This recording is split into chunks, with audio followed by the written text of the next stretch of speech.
Hello and welcome back to the Student StarCraft AI Tournament weekly broadcast.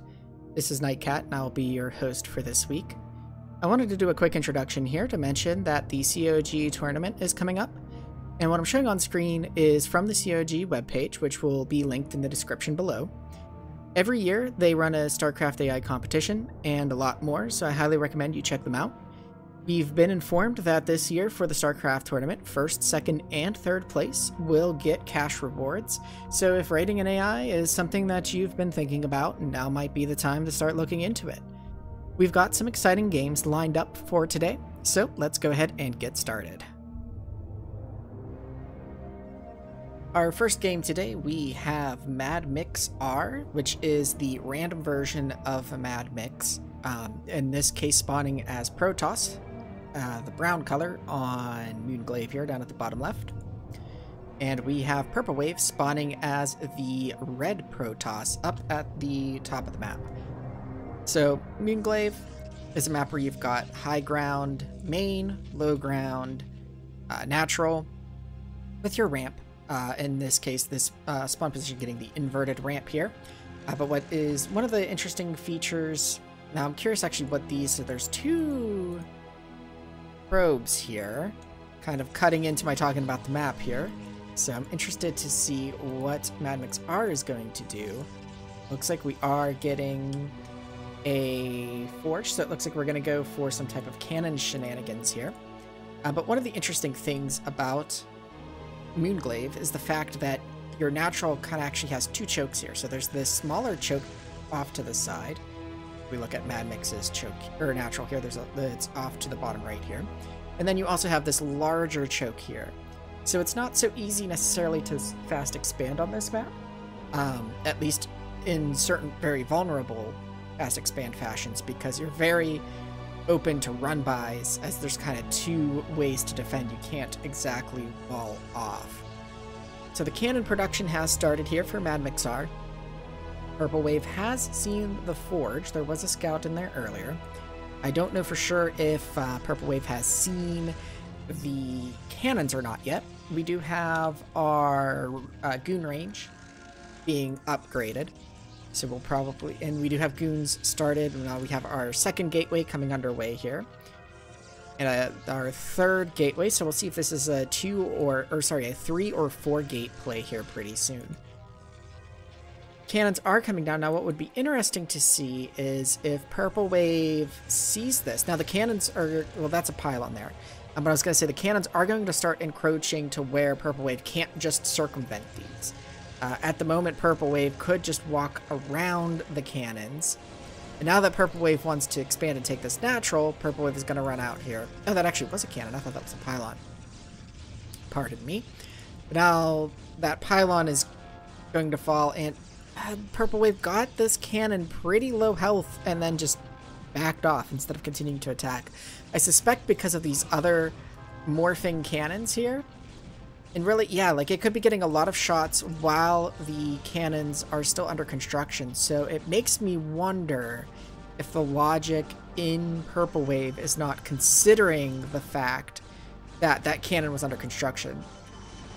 Now here, I find that interesting too, that the Dragoons are diving into the cannons, which really I don't think is a good move. And now cannons are being reconstructed here, so Purple Wave is going to have a little bit of a problem. Nice probe pull there to take out that one cannon, but because really diving in on cannons, you're just allowing more cannons to attack your units, whereas if you fired from a distance, the cannons in the back can't attack. So that perhaps was a bit of a misplay there by Purple Wave. It looks like Mad Mix R is transitioning out of this now. It is taking its natural. It's getting a nexus there. It's also getting a gateway back in the main, actually right up the front, which is kind of interesting. I thought that was going to be back at the main, but then I realized that I have it selected. So maybe not the best choice there for Mad Mix R either. A couple of misplays here from both players, but Purple Wave gonna have a little bit of trouble, but the goon count is growing, and Mad Mix R keeps trying to sort of forward push with these cannons. which is not quite gonna work. And now we have this diving behavior again, allowing all these cannons to just get shots and losing a lot of Dragoons to this that it does not need to lose. So definitely disagree with that play there. But I think Purple Wave, see, now we're at 5 goons to 4 cannons that are completed. Purple Wave probably could have cleared this out if it had not dived like that.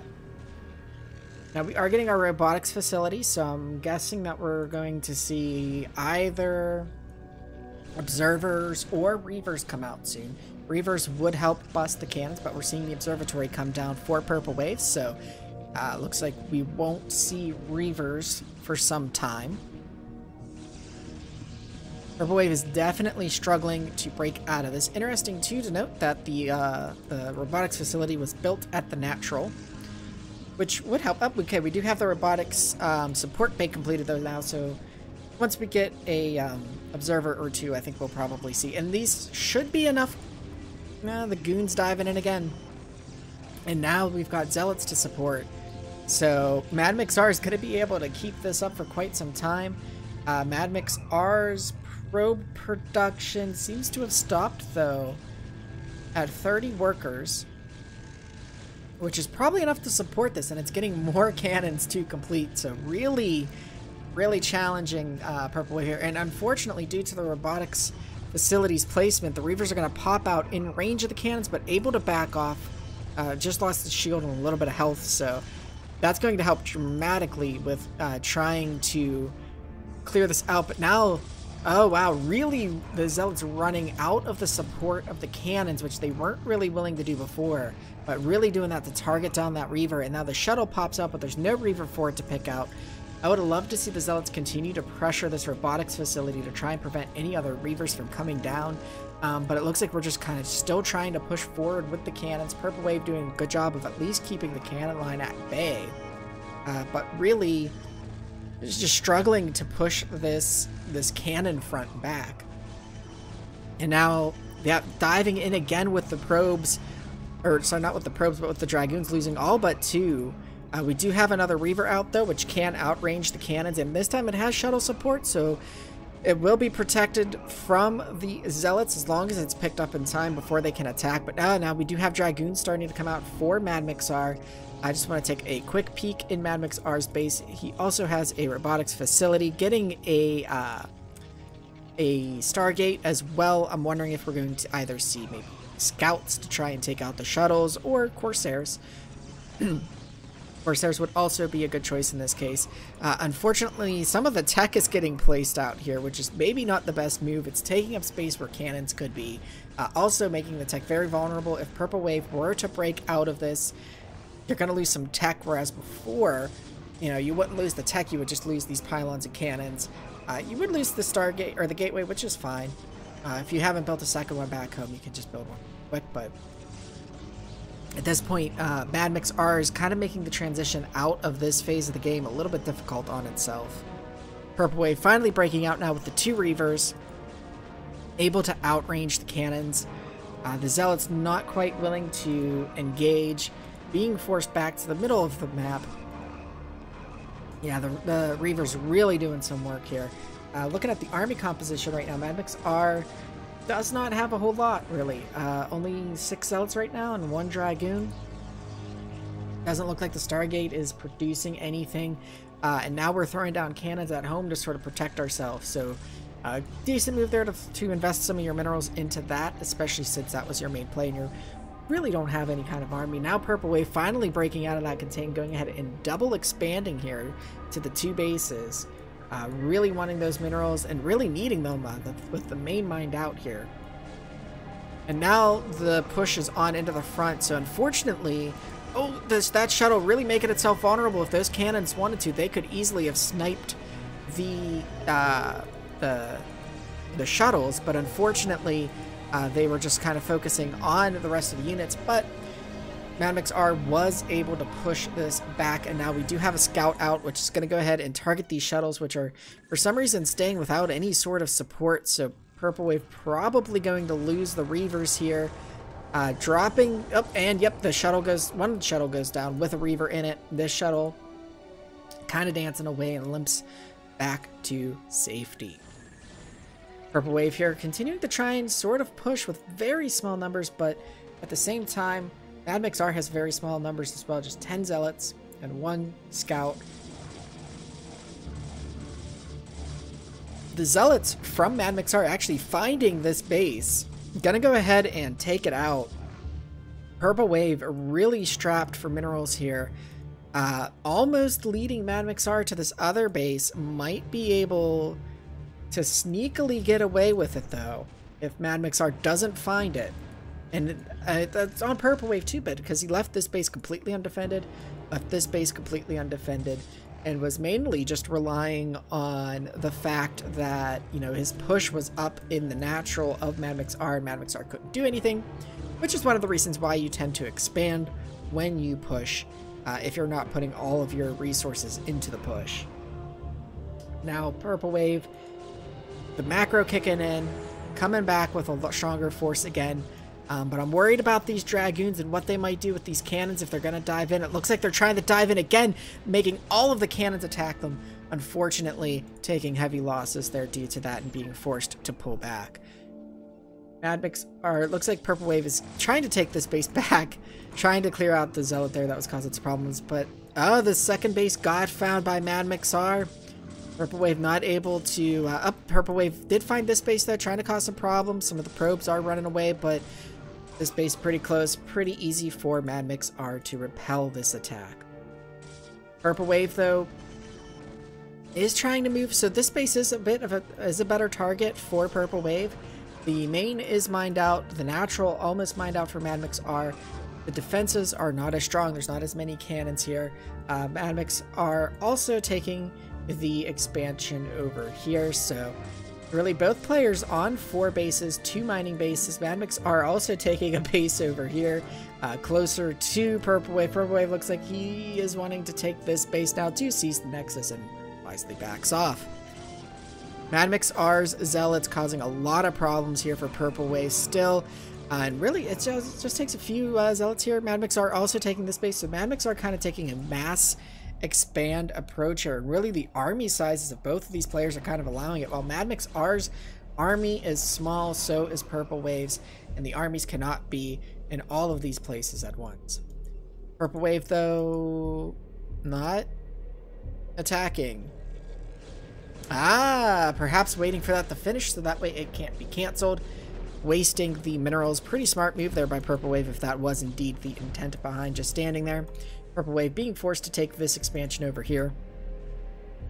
There are a lot of defenseless expansions here from both of these players, which is a bit interesting to see. It's really allowing for a lot of like kind of, I almost want to say like random harassment to happen here. But it's not exactly random per se, but I mean just, you know, a couple Zealots can run here or there and cause some havoc, whereas if there are just a few cannons down or something like that, it would help prevent that sort of thing from happening. And there is some fighting going on. I'm not exactly sure where. I think, okay, so we're up here right now. Purple Wave trying to clear out this nearby Mad Mix R base. Mad Mix R though still with the 2. Oh, and we've got the Reaver drop. Oh, and the probes. The first shot only got, oh, and some more. That was 3 more there. The worker count quickly dropping for Mad Mix R. Those probes not abandoning the base. A whole base worth of probes gone by Purple Wave for Mad Mix R. That is really gonna hurt, especially now Mad Mix R just down to the 1 mining base and can't not quickly repopulate that base. So it looks like the momentum is heavily swinging into Purple Wave's favor here. Very exciting game, and I don't think Mad Mix R is going to be able to recover financially from this. As the base now gets cleared out, Purple Wave moving to the only mining base that's left for Mad Mix R. Looking to do the cleanup here. And just the Reaver shots, the barrage of Reaver shots here. And all that's left now are the mined out bases. We did get a carrier out, but unfortunately, it does not have any interceptors. Mad Mix R not wanting to spend any money, but that really doesn't even have enough to get another Nexus at this point. So we'll go ahead and jump up to 4 times speed here. and just let the replay kind of finish out here. It's a very interesting game. Bit of a questionable decision to dive the Dragoons into cannons. I'm sure there's some reasoning behind it, but really, in this game, at least in particular, it really did not help Purple Wave. But eventually able to break out of the contain, get itself a couple of bases, but it never really defended those bases with any sort of static defense, allowing Mad Mix R to really lay down some harassment, especially when the first push to the natural of Mad Mix R failed. At that point, when Purple Wave really had no, like the smallest of armies, Mad Mix R was really able to cause some problems for Purple Wave, but Purple Wave able to hold out, keep those bases, and retake the ones that were lost, and ultimately pull out the win in this game. For our next recommended game here, we have TSCMU spawning as the Beige Terran up at the top right of Benzene, going up against Dragon, spawning as the Blue Terran down in the bottom left. Now, the Dragon and TSCMU are actually made by the same author. Dragon is the newer version, I guess you could say. Although I don't know necessarily if they are off of the same sort of code base or not. And it looks like we have a very early SCV heading out here for Dragon, so I suspect we're probably going to see some sort of proxy barracks or like BBS, and it is hanging out in the middle of the map. That could also be checking for a proxy of its own. Just going to keep an eye on this here. Meanwhile, TSCMU has done a barracks in its own base, and we do have, for some reason I was having trouble getting to it on the minimap, but we do have the barracks here for Dragon coming down in the natural of TSCMU. So we will see a proxy barracks here. It'll be interesting to see if we get some bunker play with it, or oh, we're getting three barracks here. It's interesting that the other one is being placed all the way down here. I wonder if that's almost to hide the fact that it's a 3 barracks play. Now we do have the one Marine coming down here on its own, going ahead and dying, but remember, Marines cannot heal themselves. Trying to snipe the SCV here that's building the factory. If it can snipe that SCV and stop this, and now the SCVs come running in here. It looks like the factory will get finished, though. So not quite. Oh, wait. Maybe before that SCV getting pressured again. TSCMU having to pull its SCVs at this point, pulling all of them to try and deal with this. But that means TSCMU will not be mining minerals for a bit. It does have an excess of minerals, though, right now. Dropping all the way down to under 100 very quickly with some repairs and some unit production to try and stay alive in this. TSCMU able to survive that initial onslaught there. Dragon wisely pulling back, knowing that vultures are going to be coming. It really tried to force this factory to not build here. Interesting little lift and land. Not quite sure what that was about, but the barracks, well, until that Marine popped out, doing a good job of keeping TSCMU's units from really doing a whole lot. That vulture really could have come running down here, harassing the Marines and so on and so forth. Now we're going ahead and ignoring the units. Not sure what this SCV is doing. Are we going ahead and taking this base down here, or are we just scouting? Don't have the money to expand, so I'm imagining that that was just scouting there to make sure that there was nothing going on down there. So TSCMU going to go ahead and be able to clean this up, and behind this, we are switching to 3 factories here, which TSCMU has gone straight for 3 factories. So this will be interesting to see if this proxy barracks here did enough damage to delay TSCMU's build, and really sort of like the mirror build over here from Dragon. I don't think it really did, although Dragon did go ahead and get the bunker and is getting its natural before TSCMU, so perhaps this really did slow at least the expansion down a bit. Yeah, but it's not by much, not a huge difference there. But Dragon is coming in with tanks now in siege mode, which I did not notice had been researched. So TSC going with mines. Dragon going with siege mode. Really though, these these vultures, they can just dive right in here on this tank. Okay, awesome to see there. They laid the mines right next to the tank and then they backed off so they didn't fall victim to their own mines. Very awesome to see. That awareness there, finally clearing out the proxy. Barracks, I'm surprised that Dragon didn't lift any of them to run back home because now it has to rebuild the barracks. Could have ran one home, but instead just left them there, which did distract TSC a fair bit. Now we've got TSC trying to move forward here. Dragon trying to come forward with a few more tanks to able to take out the tank that TSC had. Now we have a Wraith out on the field for TSC and I don't see any anti-air. We do have now though for Dragon another Wraith of its own coming down. So really at this point Dragon's just having the advantage because it can get its units to here faster, but gonna suffer a bit. Oh, nice snipe there. These tanks just out of range of each other. Wraith's really doing some work, picked off the repair SCVs, now working on the tanks. And with the added vision of the Wraiths, the siege tanks from TSC were more able to get shots off. Meanwhile, behind this Dragon getting another starport, I think I saw somewhere, or perhaps, yeah, it got a second starport, getting a control tower as well. But really at this point, the Wraiths are really winning it for TSC and now we do have Wraith out for Dragon as well. A little bit of play there of the Wraiths trying to keep out of range.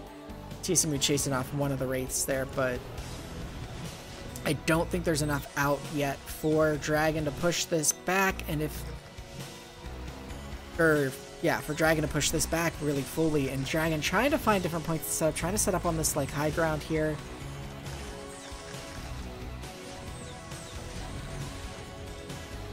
Interesting to see how this is playing out. It's like TSC has just a slightly stronger force than Dragon at any point or at any engagement here, and is slowly able to creep itself across the map here. It's looking like that proxy didn't quite pay off for Dragon, but was really cool to see. The 3 barracks there, it really was trying to stop that factory from building, and if it had been able to do that, definitely would have been in a huge advantage. Now diving in on the bunker, perhaps recognizing that there are no Marines in it, which is a thing that's tricky for AI to do, as you don't see access, or as an opposing player, you don't have access to see what's actually in it. The only way to know is by checking for bullets that don't have a corresponding Marine to them. But now TSC having pushed to the front, a lot of mines back there in the middle. Dragon is essentially back in the position that TSC was in not too long ago. We do have a few, that's another starport coming down. We now have science facilities out. So we'll probably see some EMPs, or not EMPs, sorry, defense matrices get in play here. Both sides scanning here to try and clear out mines of the other. TSC trying to Dragon trying to establish some sort of line here. TSC trying to push an inch forward a little bit, parking on the mines, but really the only unit that the mines are going to impact right now from Dragon are the tanks, and it looks like TSC does have a few Goliaths. Now pushing out here, TSC might be able, the mine just sniped in time, almost taking out those 2 tanks. If Dragon can get this mineral only established, he would have a very strong front here against the push from TSC but TSC coming in from all sides with the vultures. The tanks melted now for Dragon. TSC needs to get these tanks across this bridge, I feel, in order for this, and a lot of SCV deaths, worker drop plummeting for Dragon here. Really should not have done that transfer to this base. The base isn't even finished yet. Trying to mine from it. Now the main is mined out behind all this too. TSC has expanded here, expanded here, and expanded here. So the momentum is very heavy in favor for TSC Mu. I think going to be the ultimate victor here. Very nice play to hang in by TSC Mu, pulling all of its SCVs in that early game in order to deal with that early Marine aggression from those proxy barracks. Nicely played, able to hold off the pushes, and that's one of the things where I think sometimes AI puts itself a little bit behind by keep trying to move forward with like 1-2 siege tanks, maybe a vulture in there as well, when really it should try and build up a big enough force that it can do that sort of move out, instead of just slowly bleeding units and never really building up the large force that at once. Very entertaining game. Go ahead and watch the quick cleanup here.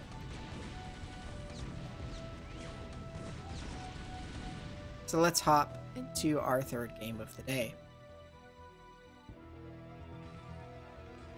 Third game today sees us spawning on Roadrunner with Crazio as the yellow Terran up around the 3 o'clock position, and TSC Muar around the 5 o'clock position. So TSC Muar, again, the R designation, something that some authors do where their AI is capable of playing multiple races. They will put a letter designation at the end of it to indicate which race it is playing. Crazio, that's why there's like Crazio P, for instance. For the Protoss version, there's TSC Mu, which is Terran. TSC Mu P, which I don't think is active on the ladder anymore, which was the Protoss version. I think mainly the TSC Mu R has kind of become the de facto like off race playing TSC Mu, if you can call it off racing. But either way, you know, it is the random one, so Crazio does not know the race that it is up against currently. We do see him going for an in-base barracks here. It does see the drone though now, so it does recognize that the race of its opponent is Zerg. Something I find interesting. Oh, we're going for a 3-hatch play here. So this will be fun to see if we're going for like a 3-hatch muta build or something like that. I think we see in the AI world a lot more 2-hatch play. I'm pretty excited here to see 3-hatch. Something I'm wondering about that perhaps somebody in the chat and or comments can enlighten me on is why there is this little space here of no creep. Now obviously it's because that tile is flagged as not creepable, but I'm just wondering why the map authors would have put that there if there are equivalent spots at the various different start locations here. So we do have Crazy going for his usual 1 Rax fast expand here with the bunker at the natural. We are getting our gas now, and we do have a Hydralisk done, so we're actually, it looks like we're going for a 3-hatch lurker play, which Crazio should be aware of. This scouting SCV should easily be able to see the Hydralisk den, and at this point it should definitely see the Hydralisk den. Can't get out though because of the sunken colony, so that SCV is probably going to hang around until the Hydralisks finish, at which point they should be able to hunt down the SCV if they so choose. But it looks like they are not going to. We do not have Lair yet. Okay, Lair is coming down now. I was watching for that Lair to drop so that way we would get the Hydralisk, and actually I'm wondering... something that I am not super familiar with really is 3-hatch lurker versus 2-hatch lurker. And really, which is the more effective one? I would think that 2-hatch lurker, because it would let you get those lurkers a bit faster since you're not investing that 300 minerals. And interesting to use the scan here for scouting when scans are really going to be in short supply and lurkers are going to be at your door very soon here. But to finish my thought, I would think that 2-hatch lurker would get the lurkers faster, but it also might have less exit strategies than the 3-hatch version would have. So the 3-hatch version would probably allows for ultimately a stronger economy. Now we're getting Queen's Nest while we're getting our lurkers, so we're not being all that aggressive here. We did get a far base, so it looks like we're really going for some macro play here. And we're getting a hive already before we've even morphed any lurkers, so Bit of a strange build to see here from TSCMU. We got the Hydralisk Den. We went to go get our lurkers, but we didn't research, or we did research lurker aspect. Now we're getting lurkers as we are getting our hive. So it looks like we're being very, very defensive here, but also taking advantage of the slow rollout here from Crazio. Crazio still just on 2 bases, not aggressively taking over the map, or taking an aggressive position on the map, which is really what Crazio needs to do until he gets science vessels. He does not have mobile detection. So we do have the science facility coming down, or actually the science facility is down. We have our science vessel coming out now. Once the science vessel is out, Crazio should be able to comfortably move out. Would have to worry about backstabs though, but TSCMU not really in a position to do that. The Defiler Mound is out though now. I don't see any Defilers under production just yet, but we are getting Plague. We'll probably see Dark Swarm come out. Very excited to see this late Hive Tech play, and really it's the lack of pressure from Crazio allowing TSCMU to just sort of freely tech to this Hive technology. Even with the vessel, there's no move out. As Terran, you really want to force that Zerg to have to spend its money, spend its gas, staying alive. We even have a Nidus Canal coming down, which is something that you don't see AI use a whole lot. But now, Crazio going ahead, trying to expand down here to this 3rd base. The command center not optimally paced close to the gas, but will probably lift and move it once it is completed. Now we do have these vultures looking for somewhere to harass, getting kind of caught up by these lurkers. I hear the usage of the Nidus Canal, so good usage there by TSCMU. I'm wondering if we have Dark Swarm yet. Actually, that might be, I think that's Plague. I can't remember if the Defilers have to research Dark Swarm now or not. But we do have 4 Defilers in play. We don't really have a battlefront anywhere just yet. Crazio trying to do some harassment and really turtling here. I'm not comfortable moving out just yet. Oh, we have some spawn broodlings happening here on the tanks. Now we have the irradiates coming down. The lurker just running in once it's irradiated, recognizing it's going to die. Good Zergling sacrifice there by TSCMU to try and minimize casualties to the tanks. The Wraith's able to get some shots off, and we have our first Dark Swarm coming down. And I think Dark Swarm is not something that has to be researched, so that was just me misremembering there back at the beginning when Hen got Plague. Now we have more Dark Swarms coming down, but will we see proper usage of the Dark Swarms? We do have lurkers underneath the Dark Swarms here. The production queue for TSCMU very, very large. There's only 1 base, 2 bases not taken by TSCMU that could have been taken at this point. And really now it's just the Zerg trying to crack this 3-base Terran, which nice Plague on the command center there. It looks like we have some restoration going off, actually, I heard from the medics, so not something that we see a whole lot. I wonder if the medics came out kind of in response to the or the restoration may have come out in response to the, and then we have a nice ensnare there. Zerglings trying to keep the cover of the Dark Swarm, but the splash damage from siege tanks is able to still hurt units in Swarm.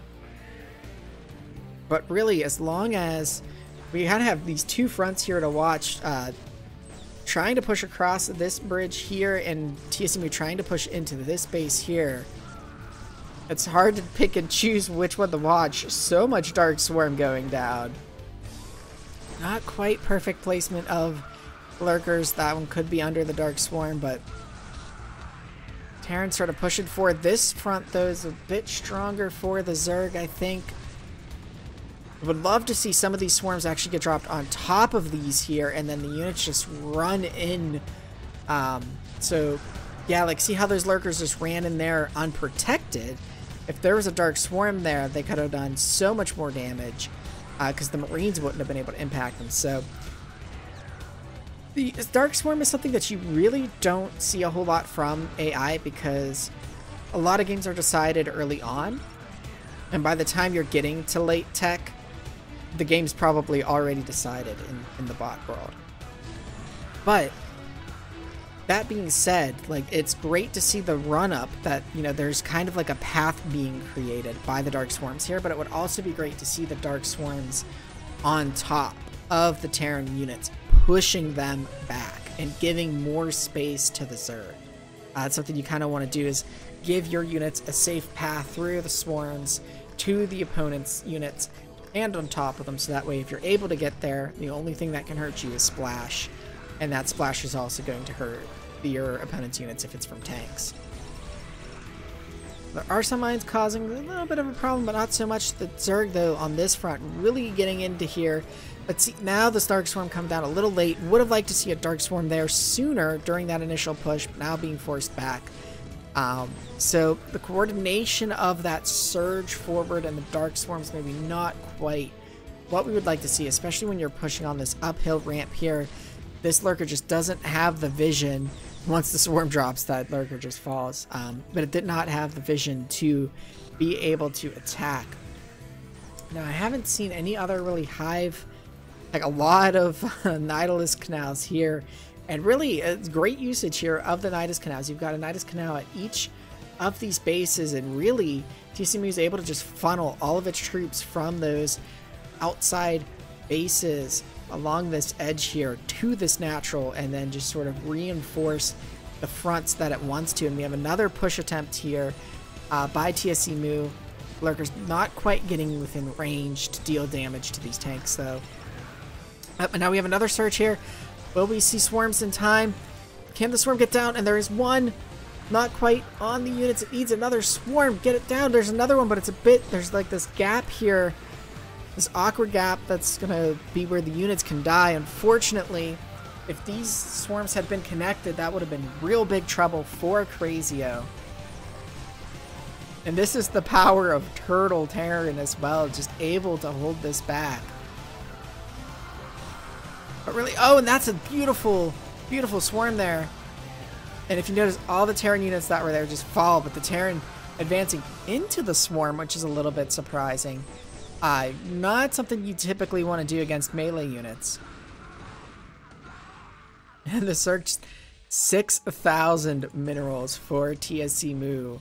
A huge glut of that, and the gas is just so low. Mining gas from almost every possible base. Crazio trying to take a base here, but it's going to get found out by TSCMU. But now where are the...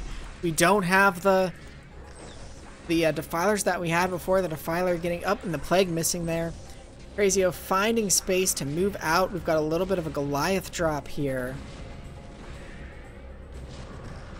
TSCMU really needs to coordinate. And now nice swarms there. Although we've got some Zerglings coming in from a flank that wasn't protected by the swarms, but nice swarm there, pushing the tanks back a little bit. We just need to get some more swarms, though. We do have the energy for it. Consumed at the max. We've got a plague off. We're consuming a little bit more, but now the tank's able to step forward a little bit. TSCMU's really got to crush this push if it wants to survive. Crazio. The base up here got cleaned up. Only has the one mining base. If TSCMU can handle this, I gotta readjust this now a little bit. If TSCMU can stop this push, I think they have this game in the bag. But the question is, can they stop this force from moving out? Crazio now with this push threatening the natural, able to get another or get this expansion up maybe. TSCMU recognizing that it needs to stop this, but not quite moving in. It's got to take that SCV and that out, but it also needs to defend this. It's lost some of its Nidus canals to some of these bases. And now the reinforcements running into the tank line, unfortunately. So I think this natural may fall, but if it can keep Crazio mineral starved and only with this tank force, it might be able to push. And this now it's pushing into the natural actually with a counter push. Tons of swarms down here. And Crazio not able to build new forces, being forced to pull back, and now we've got the Zerglings and the Hydralisks coming in from the natural here.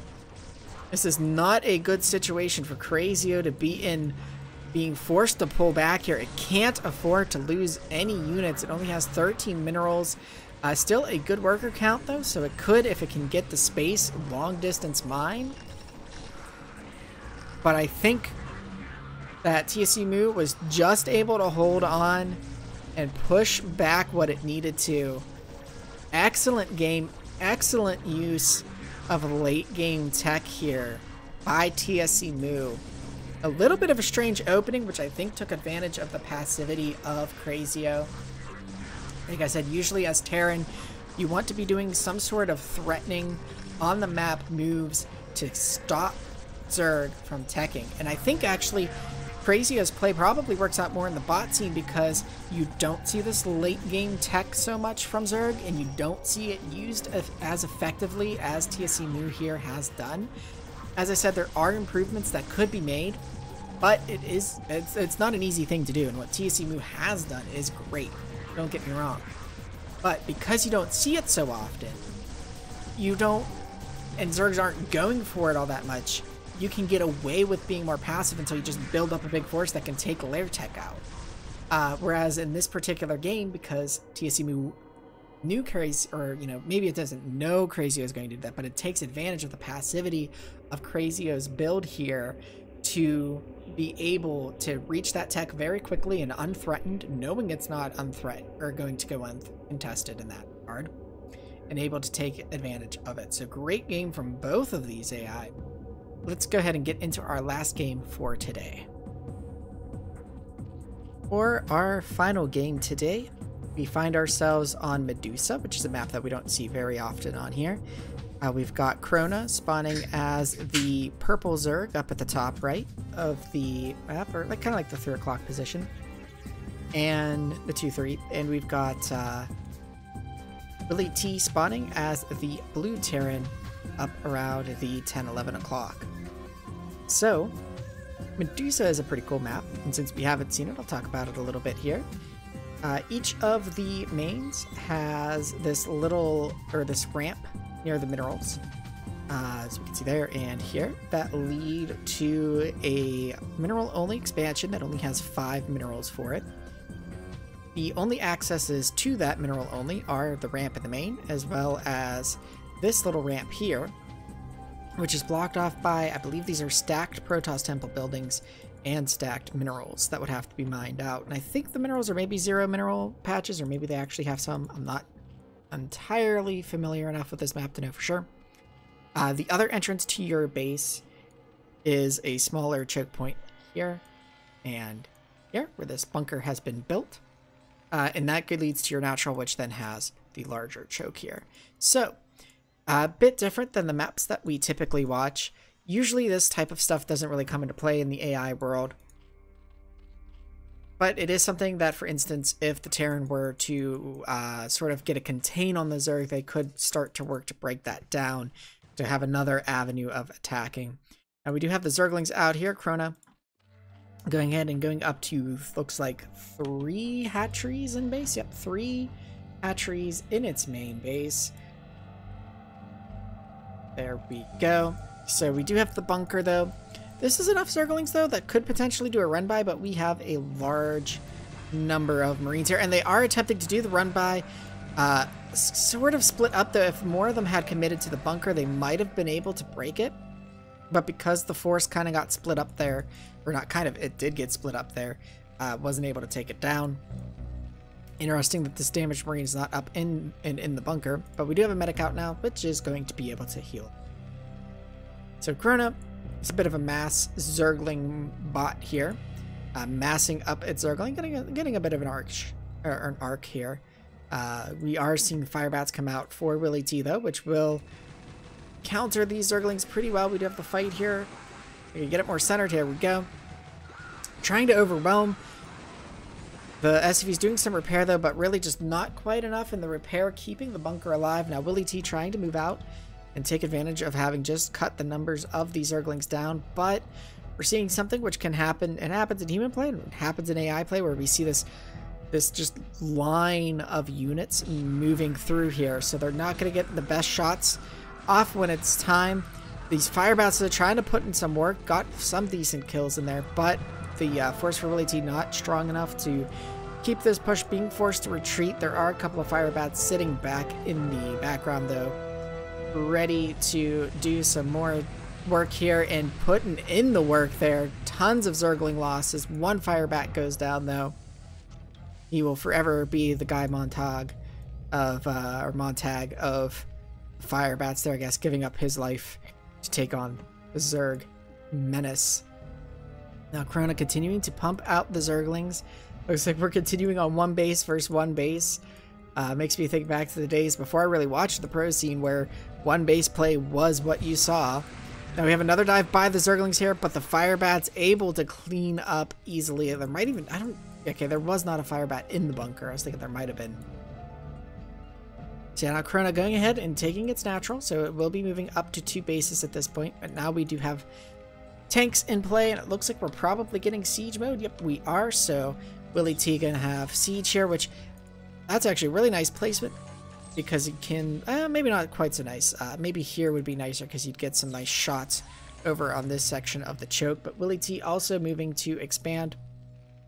Corona coming in again with some more Zerglings, but there's a nice number of fire bats here. Should be able to hold this off. The tank actually might hurt a little bit more with its splash damage than, it'll probably help more. I like how some of the SCVs coming over to mine a little early. Willie T trying to move out here, has the better grouping of units at the moment with this push, but now it's forming into that line that you don't want to see. But Corona doing a full retreat to its natural. Vulture getting here early, getting caught by its own army and falling because of it. That's unfortunate to see. Funny to see an SCV try to mine those minerals a little bit there. Now Corona going to have to deal with this push as there are tanks, but the medics with the fire bats able to just clean up the Zerglings. So this natural is going to fall, but Corona still having 3 hatcheries in its main, has some decent production. But I don't think Zerglings alone are going to be able to deal with this Terran army. And now that the natural is done, the units not wanting to get too far from the tanks. Excellent control to see there. Now the last desperate Zergling pack trying to make a difference, but not able to do so. Willie T going to go ahead and clean this up. And while Willie T is cleaning this up, I'd like to thank all of our viewers for tuning in each week, and we really appreciate the support. Again, there are links in the description below to the SSCAIT website, to the community Discord channel. You're welcome to join and chat with all of us there, the bot authors, and there are also just players there that play against the AI as well. So go ahead and join us if you'd like. Again, I'd like to thank you for tuning in today, and we'll see you next time. Until then, take care.